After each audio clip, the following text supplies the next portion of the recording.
ভাই আর S K নিয়ে একটা লাইন বলেন। আর ভাই এখানে শুধুমাত্র আর এস কে না, আর এস এর জায়গায় যদি অন্য কেউ থাকতো আমি তাও সেম কথাই বলতাম যে তারা অবশ্যই যথেষ্ট পরিমাণ ভালো খেলছে। একটা কথা কি ভাই, তারা মানুষ কেমন এটা আমার দেখার বিষয় না, দেখার বিষয় এইটা যে তারা খেলছে কেমন। তারা যদি ভালো নাই খেলতো তো বাংলাদেশ থেকে তারা কোনোদিনও ইন্দোনেশিয়া যাইতে পারতো না। এটা ভাই আপনার মাথায় রাখতে হবে। তারা যদি ভালোই না খেলতো, শুধু আরএসকে না, আরএসকে প্লাস আরসি, তারা যদি ভালো না খেলতো। আচ্ছা বাই দ্য ওয়ে, সাজ্জাদ ফায়ার মানে আমাদের ওমরান টিম, ফায়ার টিমের সাজ্জাদ ফায়ার আমাদের সাজ্জাদ ভাই, ঠিক আছে? তো ওই টিমে তোমরাই থাকো, সমস্যা নেই।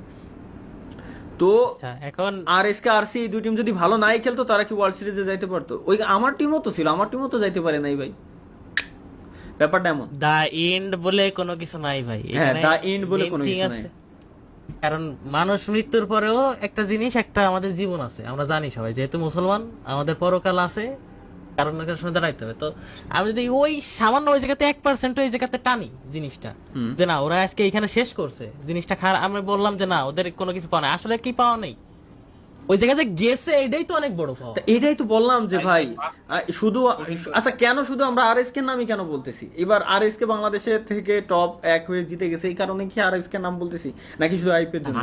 কেন আরসি কি দোষ করলো? আর এস কে আরসি এছাড়াও স্পোর্টস এর সিস্টেমটাই এমন যে শুধু আজীবন যে আর এস কে জিতে যাবে ব্যাপারটা এমন না, আজীবন আরসি জিতে যাবে ব্যাপারটা এমন না।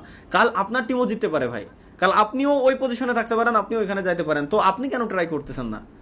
যেহেতু স্পোর্টসে উন্মুক্ত হয়েছে বাংলাদেশে, স্বীকৃতিও পাচ্ছে, তো সুতরাং আপনি কেন, আপনিও ওইখানে যাওয়ার জন্য আপনি কেন ট্রাই করতেছেন না? এই জিনিসটা আমারে আপনি বলেন তো। আপনিও ট্রাই করেন যাতে আপনিও ওইখানে যাইতে পারেন। আমি চাই প্রত্যেকটা টিমই ভালো ভালো করুক, বাংলাদেশ থেকে অন্তত একটা টিম যাক প্রত্যেকবার।